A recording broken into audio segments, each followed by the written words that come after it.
Dear students, welcome to Hindi chamber. ഞാൻ ബാബുവൻ പനിക്കൽ. ഇന്ന് നമ്മൾ Kerala syllabus second year higher secondary examination March 2021 പരീക്ഷയുടെ ക്വസ്റ്റ്യൻ പേപ്പറിൻ്റെ ആൻസർ കീയാണ് നമ്മൾ അപ്ലോഡ് ചെയ്യാൻ പോകുന്നത്. ഇതിൻ്റെ പാർട്ട് 2 ആണ് നമ്മൾ ഇന്ന് അപ്ലോഡ് ചെയ്യുന്നത്. അത് ക്വസ്റ്റ്യൻ നമ്പർ 20 മുതലാണ് സ്റ്റാർട്ട് ചെയ്യുന്നത്. നമുക്ക് ക്വസ്റ്റ്യൻ നമ്പർ 20 നോക്കാം. സൂചന: ഹൈക്കു പടേം ഔർ ആശയ ലിഖേം, മാൻ ന മാൻ മേം തെര മെഹമാൻ ബനെ ബുഢാപ്പ. 6 മാർക്കിൻ്റെ ക്വസ്റ്റ്യൻ ആണ്. അതിൻ്റെ ആശയം എഴുതാനാണ്. ആശയം: ഹം മാനെ യാ ന മാനെ ബുഢാപ്പ ബിനാ ബുലായി मेहमान की तरह हमारे जीवन के द्वार पर उपस्थित होगा. बचपन जीवन का प्रभात है तो बुढ़ापा उसकी संध्या है. जीवन का यह क्रम निश्चित है, उसमें परिवर्तन नहीं होता, उसे टाला नहीं जा सकता. परिवर्तन प्रकृति का नियम है. ഇതാണ് ആ ഹൈക്കു എന്ന ആ പദ്യത്തിൻ്റെ ആശയം. അപ്പം ഇതാണ് നിങ്ങൾ എഴുതേണ്ടിയിരുന്ന ആൻസർ. അടുത്തത് ക്വസ്റ്റ്യൻ നമ്പർ 21 ഗദ്യാംശം തന്നിട്ട് അതിൽ നിന്നുള്ള ഒരു 3 ക്വസ്റ്റ്യനാണ്. ക്വസ്റ്റ്യൻ നമ്പർ 21: ഗർമിഡിയ ശ്രമിക് किन किन के माध्यम से हिंदी को भारत से ले गए थे. 2 മാർക്കിൻ്റെ ക്വസ്റ്റ്യൻ. എൻ്റെ ആൻസർ ഗദ്യാംശിൻ്റെ ഫസ്റ്റ് ലൈനിൽ തന്നെയുണ്ട്. ഹനുമാൻ ചാലീസ തഥാ രാമചരിത മാനസ് ആദി ധർമ്മഗ്രന്ഥോं के माध्यम से जाने समय गिरमिडिया श्रमिक ये भारत से ले गए थे. ഇതാണ് ആ ക്വസ്റ്റ്യൻ്റെ ആൻസർ. അടുത്തത് ക്വസ്റ്റ്യൻ നമ്പർ 22: यहाँ हिंदी की उपस्थिति के बारे में लेखक क्या बताते हैं. गिरमिडिया श्रमिकों की ही नहीं, शासकों राष्ट्राध्यक्षों की भाषा बन गई है, जो संसार के 120 देशों में किसी न किसी रूप में अपनी उपस्थिति का एहसास जता रही है. ഇതാണ് 22ാമത്തെ ചോദ്യത്തിന്റെ ഉത്തരം. 23ാമത്തെ ചോദ്യം നോക്കാം. लेखक विश्व हिंदी सम्मेलन में भाग लेने के लिए पारामारिबो पहुंचे. वहां की हिंदी भाषा के प्रचार के बारे में अपने मित्र को एक पत्र लिखते हैं. वो पत्र तैयार करें. ഈ ചോദ്യം ഡയറക്റ്റ് ആയിട്ട് നമ്മൾ നേരത്തെ അപ്ലോഡ് ചെയ്തിരുന്നു, നമ്മളുടെ വീഡിയോയിൽ അപ്ലോഡ് ചെയ്തിട്ടുണ്ടായിരുന്നു. എങ്കിലും ഒന്നുകൂടെ അതിൻ്റെ ആൻസർ ഞാൻ പറയുകയാണ്.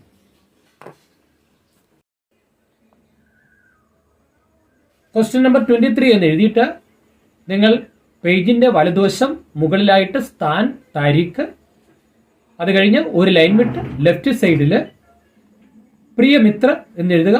എന്നിട്ട് ഒരു കോമ ഇടുക. എന്നിട്ട് ഇങ്ങനെ എഴുതി തുടങ്ങുക. പിछले हफ्ते में मैं एक यात्रा में था. यात्रा सूरीनाम की ओर था, कारण 7वें विश्व हिंदी सम्मेलन वहां था. 130 साल पहले जो प्रथम भारतीय श्रमिक यहाँ आए थे, उनकी स्मृति में यहाँ हिंदी महापर्व का आयोजन हो रहा है. इस पर्व में अनेक देशों से अनेक प्रमुख उपस्थित हो रहे हैं.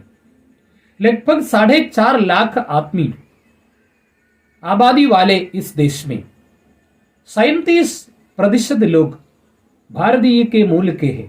इसलिए पारामारिबो शहर एक भारतीय शहर जैसा लग रहा है. यहाँ का अनुभव बहुत अविस्मरणीय है. घर वालों से मेरा प्रणाम कहना. अगले हफ्ते में फिर मिलेंगे. ലാസ്റ്റ് റൈറ്റ് സൈഡിൽ താഴെയായിട്ട് തുമാരാ പ്രിയ മിത്ര നാം. ഇത്രയുമാണ് ആ ക്വസ്റ്റ്യൻ്റെ ആൻസറായിട്ട് ലെറ്ററായിട്ട് നമ്മൾ എഴുതി കൊടുക്കേണ്ടിയിരുന്നത്. അടുത്തത് क्वेश्चन नंबर 24, सुतपति नेक भवन जनशंका लज्जा नहीं करी, मुरली की ध्वनि में लीन प्रणयादुर दो गोपिकाओं के बीच का वार्तालाप തയ്യാർ കരേ.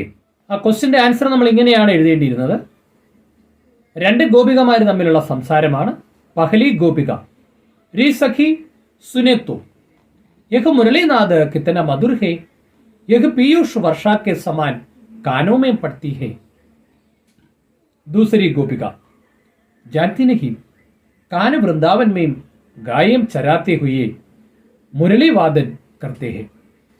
पहली गोपिका, मैं तो अपना काम धाम भूल गई, मुझसे रहा नहीं जाता. दूसरी गोपिका, मुरली के जादू ने मुझे भी जीत लिया है, हम वृंदावन जाएंगी और अपने तन मन निछावर करेंगी. पहली गोपिका, जरूर मैं कृष्ण के प्रेम में इतना आदुर हूं, हम अभी जाएंगी. ഇതാണ് ആ ക്വസ്റ്റ്യന്റെ ആൻസർ ആയിട്ട് എഴുതേണ്ടിയിരുന്ന ആ വാർത്താലാപം. നിങ്ങളെല്ലാവരും അതുപോലെ എഴുതിയെന്ന് പ്രതീക്ഷിക്കുന്നു. ഈ സെയിം ക്വസ്റ്റ്യൻ, സെയിം വാർത്താലാപ് നമ്മൾ നേരത്തെ നമ്മുടെ യൂട്യൂബ് ക്ലാസ്സിൽ അപ്ലോഡ് ചെയ്തിട്ടുണ്ടായിരുന്നു.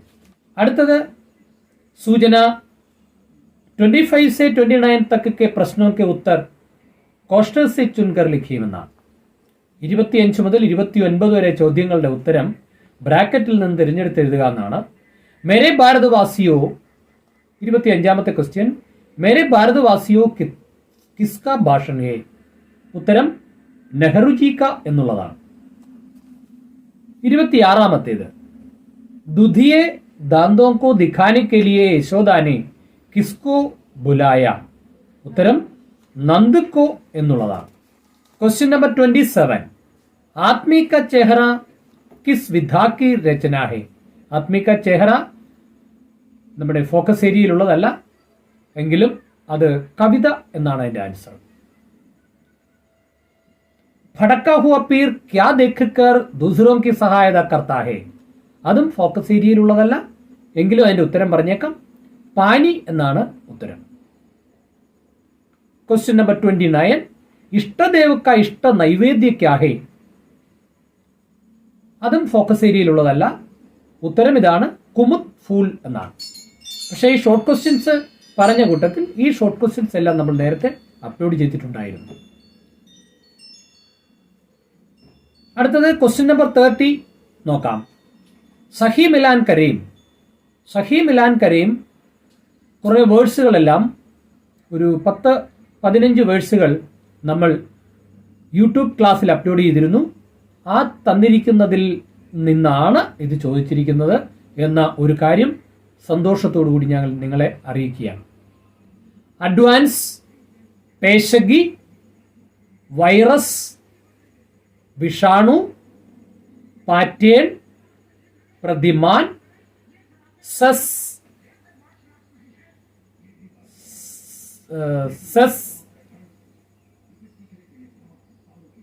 उपकर,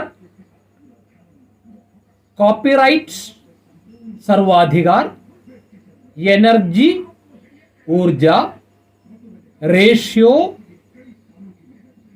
अनुपात, ഫിസിക്സ്, ഭൗതികി. ഇങ്ങനെയാണ് അത് കറക്റ്റായിട്ട് ചേർക്കേണ്ടിയിരുന്നത്. 8 മാർക്ക് നിങ്ങൾക്ക് ഉറപ്പായിട്ടും കിട്ടിക്കാണും.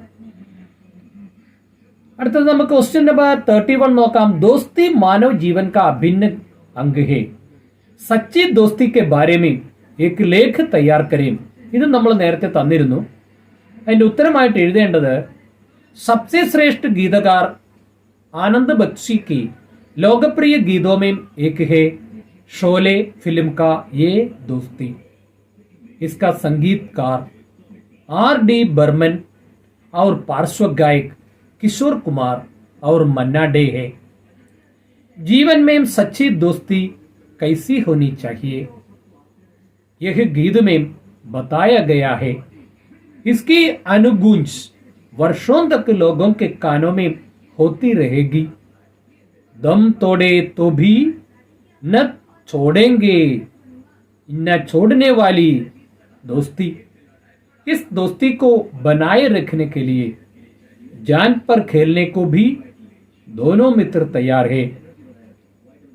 दोस्त के लिए सबसे दुश्मनी मोल लेने को भी तैयार यह दोस्ती सदा बनी रहें, यही दोनों की प्रार्थना है. दोस्त है तो ऐसा होना चाहिए. हिंदी जगत में इतना जनप्रिय दूसरा कोई गीत नहीं है. ഇത്രയുമാണ് ആ 8 മാർക്കിന് വേണ്ടി ആ ക്വസ്റ്റ്യൻ ആൻസർ ആയിട്ട് എഴുതേണ്ടിയിരുന്നത്. ഇത് നമ്മൾ നേരത്തെ തന്നെ യൂട്യൂബിൽ തന്നിരുന്നു. അടുത്തത് നമുക്ക് क्वेश्चन नंबर 34 നോക്കാം. मान लें 14 नवंबर को स्कूल में बाल दिवस का आयोजन होने वाला है. इसके लिए एक പോസ്റ്റർ തയ്യാർ करें. പോസ്റ്റർ തയ്യാറാക്കാനുള്ള ടെക്നിക്കുകളൊക്കെ ഞാൻ പറഞ്ഞു തന്നിരുന്നു. ഒരു വലിയ ഒരു ബോക്സ് നിങ്ങൾ വരയ്ക്കുക. ആ ബോക്സിനകത്ത് മിഡിലായിട്ട് 14 നവംബർ ബാലദിവസ് എന്ന് എഴുതുക. അതിനുശേഷം ഏറ്റവും താഴത്ത് സബ്കാ സ്വാഗത് ഹെ, സ്കൂളിന്റെ പേര് അങ്ങനെയൊക്കെ ചേർത്ത് ഒരു പേജ് ഫുള്ളാക്കി എഴുതുന്നതായിരുന്നു ഒരു പോസ്റ്റർ. ആ പോസ്റ്ററിന്റെ കണ്ടന്റ് ഒക്കെ നമ്മൾ നേരത്തെ പഠിപ്പിച്ചിട്ടുണ്ട്. അടുത്ത 8 മാർക്കിന്റെ ക്വസ്റ്റ്യൻ संपर्क भाषा के रूप में हिंदी विषय पर एक निबंध तैयार करें. ഫോക്കസ് ഏരിയയിൽ പെട്ടിട്ടുള്ള ഒരു ക്വസ്റ്റ്യൻ ആണ്. അതിന്റെ ഉത്തരം ഇങ്ങനെയാണ്. हिंदी को भारत की राष्ट्रभाषा के रूप में स्थान मिला है. वह राजभाषा के रूप में भी मानी गई है. हिंदी मुख्यतः उत्तर भारत की बोली समझी जाती थी, पर स्वतंत्रता संग्राम के साथ उसका प्रचार दक्षिण में होने लगा. अब भारत भर में हिंदी बोली समझी जाती है. अब हिंदी भारत की सीमाओं को लांघकर संसार के अधिकांश देशों में पहुंच गई है. आजादी के बाद हिंदी के विकास की ठोस योजनाएं बनाई गई है, जिससे वह संसार की किसी भी भाषा से टक्कर ले सकती है. आज उसकी अभिव्यक्ति क्षमता अन्य किसी भी आधुनिक भाषा से कम नहीं है. अंग्रेजी और चीनी के बाद संसार में सबसे अधिक लोगों द्वारा बोली जाने वाली भाषा हिंदी विश्व भाषा के स्तर पर उभर रही है. अंग्रेजी विश्व भाषा के रूप में मानी जाती है, लेकिन उसके प्रचार में भाषा की शक्ति के अलावा राजनैतिक कारण भी नहीं. पर हिंदी के प्रचार प्रसार में सांस्कृतिक कारणों की भूमिका ज्यादा है. सत्य, अहिंसा और शांति भारत का आदर्श है और विश्व शांति के संदेश का अग्रदूत होने के कारण दुनिया भारत की आवाज की ओर कान लगाती है. हिंदी का साहित्य समृद्ध और दिन ब दिन अधिक पाठकों को आकृष्ट करता जा रहा है. आज विश्व के अधिकांश देशों में हिंदी के पढ़ने लिखने बोलने वाले लोगों की संख्या बढ़ती जा रही है. ഇത്രയും എഴുതിയാൽ 8 മാർക്ക് നിങ്ങൾക്ക് തീർച്ചയായും ലഭിക്കും. ഈ ക്വസ്റ്റ്യനും നമ്മൾ നേരത്തെ അപ്ലോഡ് ചെയ്തിട്ടുണ്ട്. അടുത്തത് क्वेश्चन नंबर 37. एक नया कार बेचना है, इसकी बिक्री के लिए सहायक एक विज्ञापन तैयार करें. വിജ്ഞാപൻ പത്രത്തിന് നമ്മൾ ഒരു കോമൺ വിജ്ഞാപൻ പത്രം നേരത്തെ തന്നിരുന്നു. ഒരു വലിയ സ്ക്വയറിനകത്ത് നമ്മൾ സെയിൽ സെയിൽ സെയിൽ എന്ന് കാണിക്കുക. അത് കഴിഞ്ഞിട്ട് മിഡിലായിട്ട് പക്കാ മകാൻ, शहर के पास, सभी आओ, बैंक लोन की सुविधा प्राप्त करें, ആകർഷക നിർമ്മാൺ, सबका स्वागत, ഫോൺ നമ്പർ ഇത്രയും എഴുതി കഴിഞ്ഞാൽ ആ വിജ്ഞാപൻ പത്രമായി. വിജ്ഞാപൻ പത്രത്തിന് അപ്പോൾ 8 മാർക്ക് ലഭിക്കും. ഇത്രയുമാണ് നമ്മൾ ഫോക്കസ് ഏരിയയിൽ നിന്ന് പഠിപ്പിച്ചിട്ടുള്ളത്. അതിൽ നിന്ന് വന്ന എല്ലാ ചോദ്യങ്ങളും അവയ്ക്കുള്ള ഉത്തരങ്ങളും ഇപ്പോൾ നമ്മൾ ഈ വീഡിയോയിൽ അപ്ലോഡ് ചെയ്തിട്ടുണ്ട്. ഈ വീഡിയോ നിങ്ങൾക്ക് ഇഷ്ടപ്പെട്ടുവെങ്കിൽ ലൈക്ക് ചെയ്യുക, ഷെയർ ചെയ്യുക, സബ്സ്ക്രൈബ് ചെയ്യുന്നതോടൊപ്പമുള്ള ബെല്ലൈക്കണിലെ ഓൾ ഓപ്ഷൻ കൂടി പ്രസ് ചെയ്യുകയാണെങ്കിൽ നിങ്ങൾക്ക് അടുത്ത വീഡിയോ ഞാൻ അപ്ലോഡ് ചെയ്യുമ്പോൾ അത് നോട്ടിഫിക്കേഷനായിട്ട് നിങ്ങൾക്ക് ലഭിക്കുന്നതാണ്. അടുത്ത വീഡിയോയിൽ നമ്മൾ ഹിന്ദി ഭാഷ എങ്ങനെ അനായാസം പഠിക്കാം എന്നും വളരെ ചെറിയ ക്ലാസ് മുതലുള്ള കുട്ടികൾക്ക് ഉള്ള വർണ്ണമാല മുതലുള്ള ഗ്രാമർ ക്ലാസ്സുകളും നമ്മൾ അപ്ലോഡ് ചെയ്യുന്നതാണ്. വീണ്ടും നമുക്ക് തമ്മിൽ കാണാം. ഓക്കെ.